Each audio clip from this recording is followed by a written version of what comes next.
అస్సలాముఅలైకుం వరహమతుల్లాహి వబర్కాతహు. మిత్రులారా, ఈ సర్వజగత్తును సృష్టించిన పరమాత్ముని యొక్క దయ, కరుణ, శాంతి ప్రతి ఒక్కరి మీద ఉండాలని ప్రార్థిస్తూ,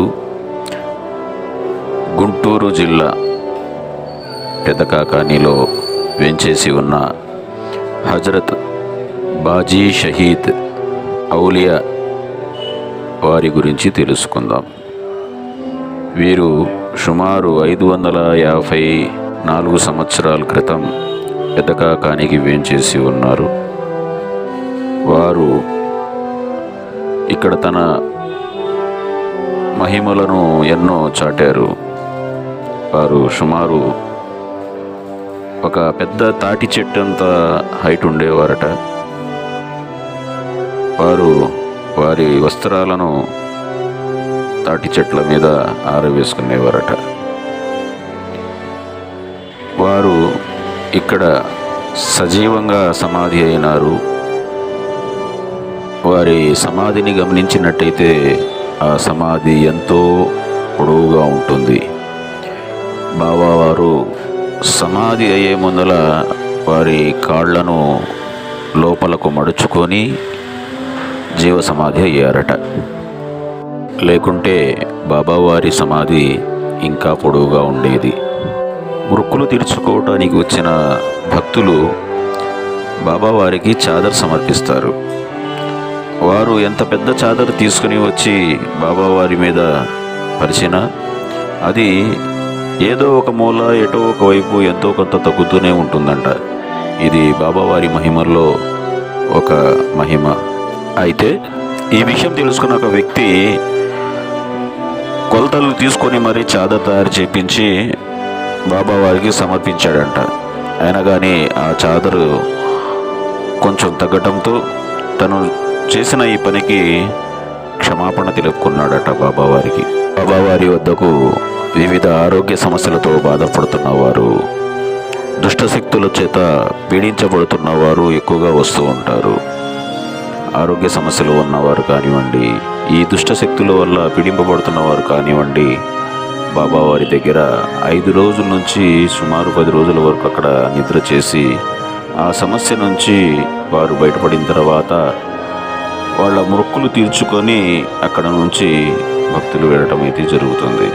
బాజీబాబా గారి గురించి, వారి మహత్యాల గురించి వంశపారంపర్యంగా ఇక్కడ ముజావర్లుగా ఉంటున్న జిలానీ గారి మాటల్లో విందాం. ఇక్కడికి చాలామంది భక్తులు వస్తుంటారు. ఇక్కడ బాబా గారి దగ్గర ప్రత్యేకత ఏమిటంటే, బాబా గారు అప్పట్లో శ్రీకృష్ణ దేవాలయాల హయాంలో, అంటే మా మక్కా నుంచి ఇక్కడికి వచ్చారు బాబా గారు, బాజీబాబా గారు. ఇక్కడికి వచ్చిన తర్వాత ఇక్కడ బాబా గారు ఇక్కడే ఉండటం, అప్పుడు ఈ మొత్తం చెట్లు, ఇంత డెవలప్మెంట్ కానీ ఏం లేదు, మొత్తం చెట్లు అన్నమాట, తాడి చెట్లు. బాబా గారు తాడి చెట్లు అంత పొడవుగా ఉన్నారు. ఇక్కడే సమాధి అవ్వటం జరిగింది. ఇక్కడ మా వాళ్ళు పెద్దవాళ్ళకి బషారత్ ఇచ్చి ఇక్కడ నా సేవ చేసుకోండి, నేను అందరికీ మంచి చేస్తానని చెప్పడం జరిగింది. అలాగే ఇక్కడికి ఈ రైలు పట్టాలు కూడా బాబా గారి సమాధి పైనుంచి రావడానికి చూస్తే బాబా గారు అతనికి కొంచెం మహిమ చూపించారు. ఏమని, అతని కళ్ళు పోవడం జరిగింది. కళ్ళు పోతే అతనికి బషారత్ తెచ్చి ఇలాగా పట్టాలు నా పక్క నుంచి రాని, నా పై నుంచి రాని బాగా చెప్పి చూపిస్తే, అలాగే ఇంజనీరింగ్, అప్పట్లో ఇంజనీరింగ్ మార్చారు. తర్వాత అతనికి కళ్ళు రావడం జరిగింది.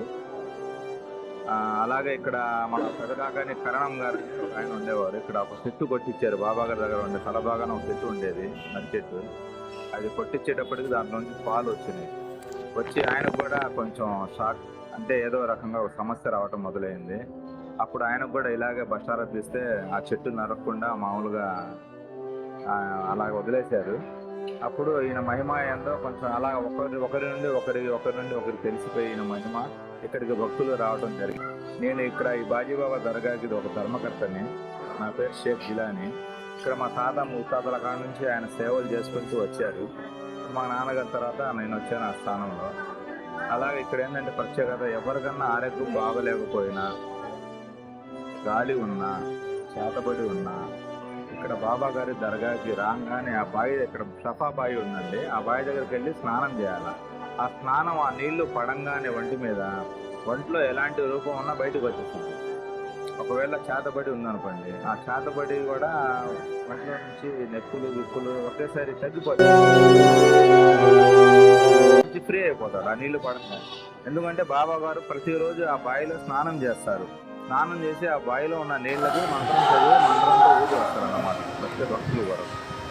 ఆ నీళ్లు పడంగానే ఒంటి మీద ఉన్న గాలి కూడా బయటకు వచ్చేసింది. ఈ దర్గా మెయిన్ గేట్ దగ్గర రాగానే లోపలికి రాదు, కొన్ని గ్రహాలు కొంతమంది మీద రావడం జరిగింది కదా, ఆ వచ్చిన గాలి వచ్చిన మనిషి లోపలికి రావాలన్నా భయపడింది.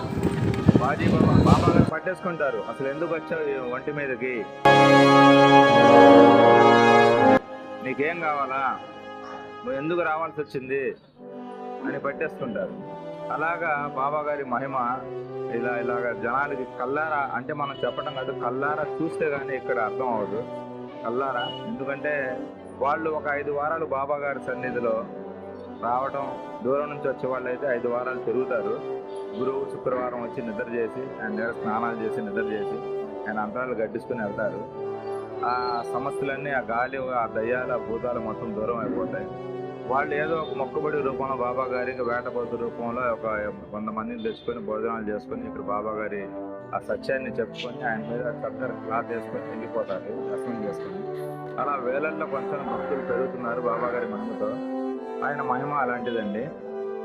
ఇక్కడ ఎక్కువగా వచ్చేది హిందువులే, మా ముస్లిమ్స్లు తక్కువ.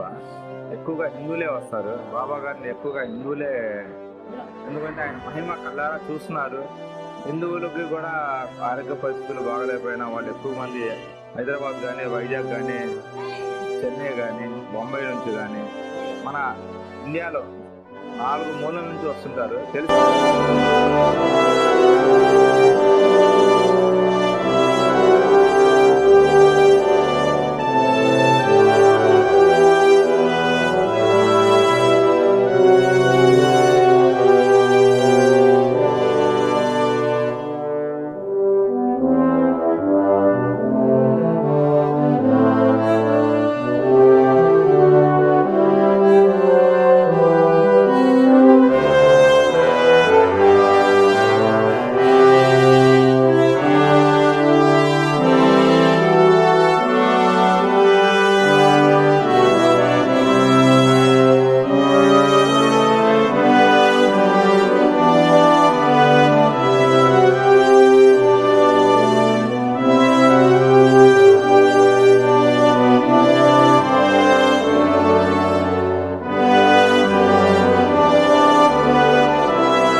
మిత్రులారా, బాజీ బాబా వారి మహిమలు ఎన్నెన్నో వారి ప్రాంగణములో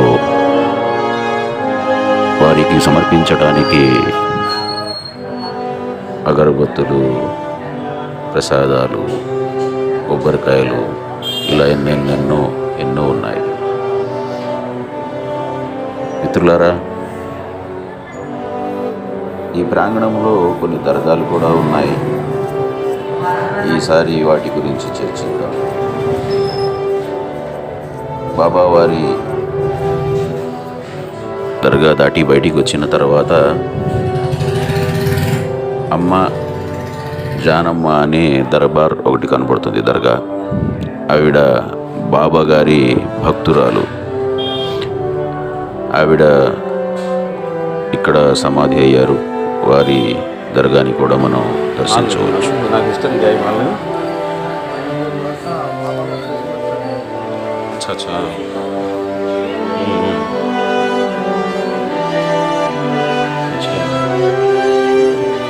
నాకు ఖిద్మత్ కరేసి పెద్ద కాకాని వద్ద గుంటూరు నుంచి విజయవాడకు వెళ్ళే హైవే పల్లాలమ్మ చెరువు పక్కనే మన బాజీబాబా వారు కొలువై ఉన్నారు.